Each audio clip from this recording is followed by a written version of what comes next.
Hello বন্ধুরা, কেমন আছো তোমরা সবাই? আশা করছি ভালো আছো। আর আমি দেখো সাজুগুজু করেছি, কেন বলো তো? আজকে আমার ননদের বিয়ে, মানে কাকাতো ননদের বিয়ে। তো সাজুগুজু করে ওখানেই যাচ্ছি। তো কালকে দিবস ছিল, আজকে বিয়ে। আজকে দিনটা হলো 21শে ফাল্গুন। তো আমার মিষ্টি ননদটি দেখো বউ সেজে বসে আছে, কি সুন্দর লক্ষ্মীর ঠাকুরের মতন লাগছে না? আর এটা হলো আমার একটা ননদ। আর তারপরে দেখো নিয়ে চলে আসলো, এখন মালা বদল হবে।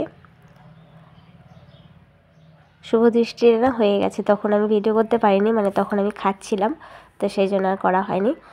তো এখন মালা বদল হবে, সেটাই তোমাদের সাথে শেয়ার করছি।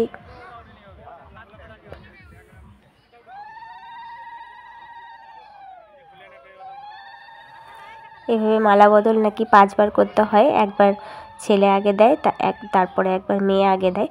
এভাবে করেই মালা বদল হয়ে গেল।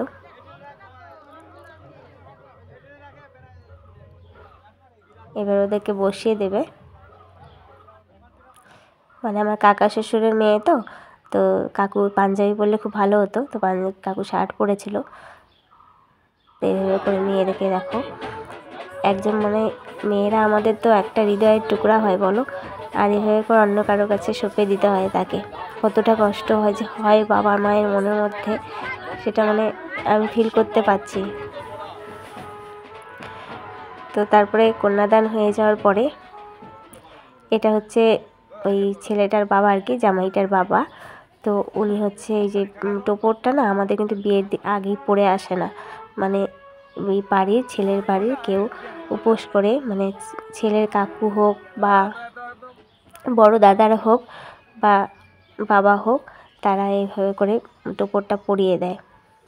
আর তারপরে আমাদের সিঁদুরদান হবে, বিয়ের যা রিচুয়ালস ছিল সেগুলো হয়ে গেল। তারপরে এই সিঁদুরদান হবে, তাই এইভাবে ঢেকে দিচ্ছে। মানে আমাদের বাড়ির বয়োজ্যেষ্ঠরা নাকি দেখতে হয় না সিঁদুরদান, তাই ওইভাবে করে কাপড় দিয়ে ঢেকে দিয়ে তারপরে সিঁদুরদান করা হয়। তো সিঁদুরদান হয়ে যাওয়ার পরে যার যেটা গিফট দেওয়ার বর বউকে দিচ্ছিল। আর আমাদের দেখো, এটা আমার মেয়ে, তো আমরা এই ফ্যানটা দিয়েছিলাম, তো ওটাই তখন আমি ভিডিও করে দিলাম ওকে একটু, মানে আমি ওকে বলছিলাম আমি দেবো, তুই করিস। তো বলছেন আমি ভিডিও করতে পারবো না। তো আমি বলছি ঠিক আছে তাহলে তুই দে। তো ওই দিছিল। তো তারপরে এবারে কড়ি খেলা হচ্ছে। তা আমাদের মধ্যে না রাতেই সিঁদুরদান হয়ে যায় আমাদের এখানে, যার যেখানে যেমন নিয়ম আর কি। তো সকালবেলায়, পরের দিন সকালবেলায় মানে বিদায় করে নিয়ে চলে যায় মেয়েকে। তো রাতে এই সব যা নিয়ম হয় সেগুলো করে নেওয়া হয়।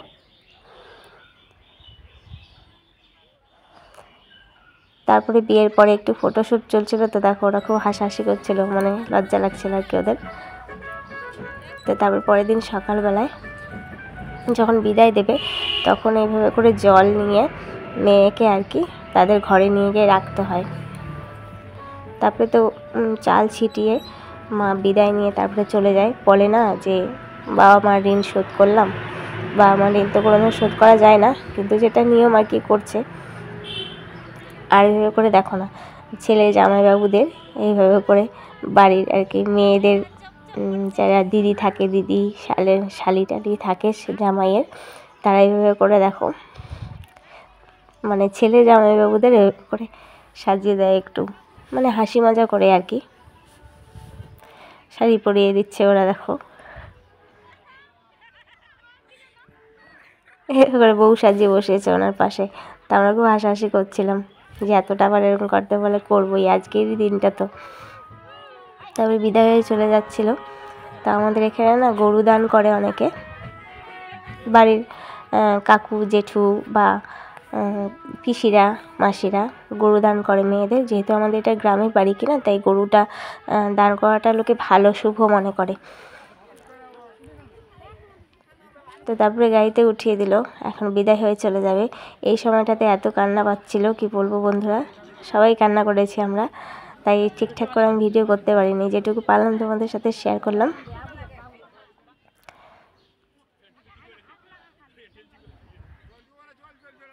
তারপরে ওরা সবাই চলে গেল। তো গাড়িটা নাকি এভাবে করে একটু ঠেলা দিতে হয়। তো আজকে ভিডিও এখানেই শেষ করছি। কেমন লাগলো